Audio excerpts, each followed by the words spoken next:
And good evening, John Malone. Good evening, Oliver. You had a busy I hope day. I find you well. Yeah, you had a busy day, and it's a nice day outside. Today, we're going to talk about a young lady called Annie Moore. Annie Moore left Cobh many, many years ago. You're going to tell us about it in a minute. And she went to America, and she was the first person in Ellis Island. So, can you tell us a little bit about Annie Moore?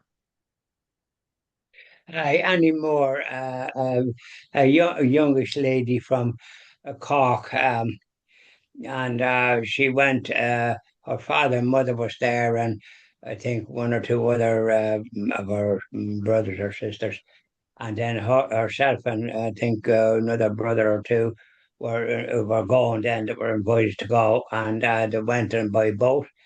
And in the United States, they opened up Ellis Island around the time of 1870 something, to deal with all the immigrants that were coming from Europe, including Ireland, because with the famine, 2 million of our brothers and sisters went to the United States, the land of the free. And she was the first one through on Ellis Island, and she got a certain honour for that. Statues erected to her, and she, in some ways, is in the history books as being the first. And her background and all the rest of it is cherished in the United States. And she she married a German and had 11 children. God help her, but only five of them survived. So these were tough times with the way children got illnesses, TB, and God knows what. But I think when they were at Ellis Island, they were examined also for their medical position, that they didn't have any infectious diseases. And it was a good. As a matter of fact, when I was in the United States, I visited Ellis Island with was on a kind of a boat that went, and it was now it's, of course it's a historical site now. No, they never changed it. They left it the way it was. And it's good now that the story, know that I know now that Mary Moore, God bless her, she was the first lady, first young person from Ireland to be through. So it just shows you the amount of Irish people that went there, doesn't it?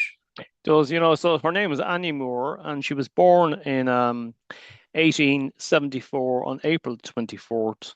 Okay. And then when she was 17 years later, she moved over to America to join her parents in a place called East Manhattan, where a lot of Irish people were there. It was a very poor area and there was a lot of poverty. So she went from poverty to a better poverty. Yes. You know what I mean? Uh, The poor thing. exactly. But then she wasn't being persecuted the way they were here. And on top of that, yeah, she they come on, they started at the bottom of the rung in some ways, but they prospered. The Irish immigrants. They eventually John F. Kennedy became.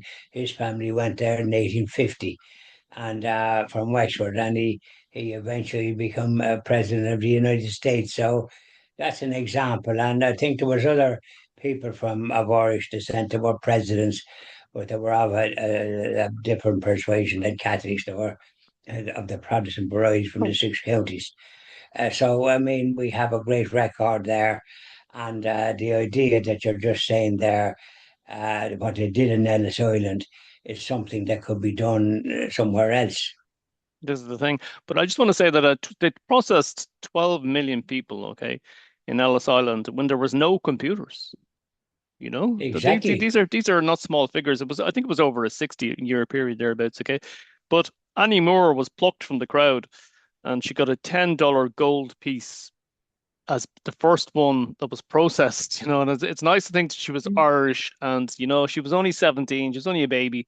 But I do remember, like myself, being 17. When we think of somebody 17 in modern terms, we really mollycoddle them. But back in the 80s, I mean, in the 1980s, I was thinking at 17, my plan was to go to Nashville. Okay, I was going to be a It's, music star at 17. Okay, and yes. I remember But you going think into you think you know it all at 17, funny enough. When I yes, was you do. 17, I felt I knew a fair bit. You you're reaching maturity, if you know what I mean. Yeah, you're reaching maturity, and in the Jewish faith, when Jewish people, including Jesus, our Savior, went to be what they call the bar mitzvah at 12 years of age, and that's maturity in the Jewish faith. You become a man, and it's 12, and going back all those centuries. So. Annie, what you say? What was her first name? Annie Moore. Anymore, yeah. Well, and and that was a lot of money in them times, by the way. Well, it Uh, was a she, solid gold she, piece. she, she was wealthy in that sense of the word. That a $10 gold piece would have been worth about $100,000 nowadays. Would it? So I mean, she had a good start in some ways. I wonder what she probably had to give it to the parents and they put them on the up because that was a lot of money. Yeah, yeah, yeah. So she probably I suppose it would have taken maybe a couple of weeks to get.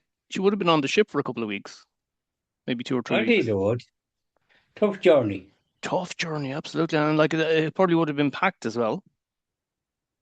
That's right. But anyway, they arrived safely, thank God, and so it's a good story, and it shows you what they were able to do at that time without the aid of all the things that we have nowadays, and to be able to examine them and have them medically examined and all the rest of it, so that they were compos mentis. In other words, that they weren't having any infectious diseases because to be quarantined. To think if that was the case, they wouldn't be sent back where they come from. They were a bit more humane those times. So I was just looked it up there now. The gold piece that she got it would actually be only worth about $5,000 today. What do you say? A $10 So she got a solid $10 gold piece in 1870. in 1874. No, sorry, not Yeah, well, 1874. Sorry, sorry, well, I sorry. reckon it'd be a lot more than that because if you put a £10 in that time of the year, £10 in this country, it would have been worth a hell of a lot more than 5,000. So I don't know where they got that It would have been around figure of 5,000. 1891. Yeah, I don't know. I'm not sure, but it's interesting anyway. But anyway, she was she's forever remembered. There's two statues, one in Cobh and one in New York near the Statue of Liberty. So Lovely, that's great. Well, maybe a rest in peace, Annie, and the light of heaven shining upon you. So go on then, Albert. Well, so that's it really. We've covered it. that's I think look, we'll be doing a thing on immigration, particularly the EU Migration Pact in the next week. I'm putting something together. It's kind of an alternative to what's happening because what's happening is absolute chaos, you know. So that's what this is a all prelude to right. it. Yeah, yeah, and maybe based on what they were able to do in Ellis Island, because they would have had people coming from other jurisdictions that wouldn't have English as their language. Don't forget, in the United States, when there was what would I call it, to see what language would be used. English only, it was nearly 50-50. I think English was 51% and Spanish was 49.